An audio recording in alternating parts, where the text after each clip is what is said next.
अजी, मैं अब और ज्यादा उड़ नहीं पाऊंगी, मेरे पेट में बहुत दर्द हो रहा है। बस अब थोड़ी देर और लाडो, मुझे आगे एक जंगल दिख रहा है और वहाँ पर पंछियों के कुछ घोंसले भी दिख रहे हैं। हम आज रात के लिए वहाँ पर रुकते हैं। थोड़ी देर और उड़ने पर लाडो और बल्लू उस जंगल में आ जाते हैं। वो दोनों एक पेड़ की डाली पर बैठ जाते हैं। अजी, अब आगे क्या? क्या हम ऐसे ही रात भर इस पेड़ की डाली पर बैठे रहेंगे? मैं बहुत थक गई हूँ, मेरे पेट में भी बहुत दर्द हो रहा है। लगता है अब मैं जल्द ही अंडे देने वाली हूँ। ये जंगल तो हमारे लिए नया है, लेकिन यहाँ पर बहुत सारे पंछियों के घोंसले दिख रहे हैं। हमें किसी से मदद मांगनी होगी। बस आज की रात जैसे तैसे गुजर जाए, कल मैं इसी जंगल में टूटा फूटा घोंसला बना लूंगा और अंडों से बच्चे बाहर आने तक हम इसी जंगल में रहेंगे। लाडो और बल्लू निकल पड़ते हैं। थोड़ी देर खोज करने के बाद उन्हें एक पेड़ पर एक घोंसला दिख जाता है। दोनों उस घोंसले के पास आ जाते हैं।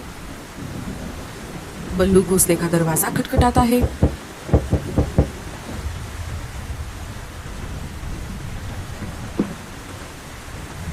अरे, तुम दोनों कौन हो? क्या मैं आपको पहचानता हूँ?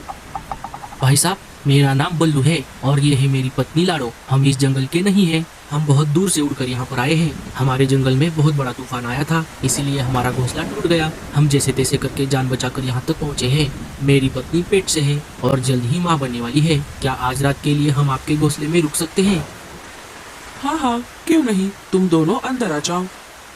वो दोनों अंदर जाने ही वाले थे, तभी कोई नाम की कौवी उन्हें रोक लेती है। अरे अरे अरे, रुको, तुम दोनों अंदर नहीं आ सकते। क्यों जी? आप ऐसे ही किसी भी एरे गहरे को घर के अंदर आने दोगे? ये तुम क्या कर रही हो? ये दोनों मुसीबत में हैं, हमें इनकी मदद करनी चाहिए। अगर ये दोनों मुसीबत में हैं, तो ये इनकी परेशानी है, ना कि हमारी।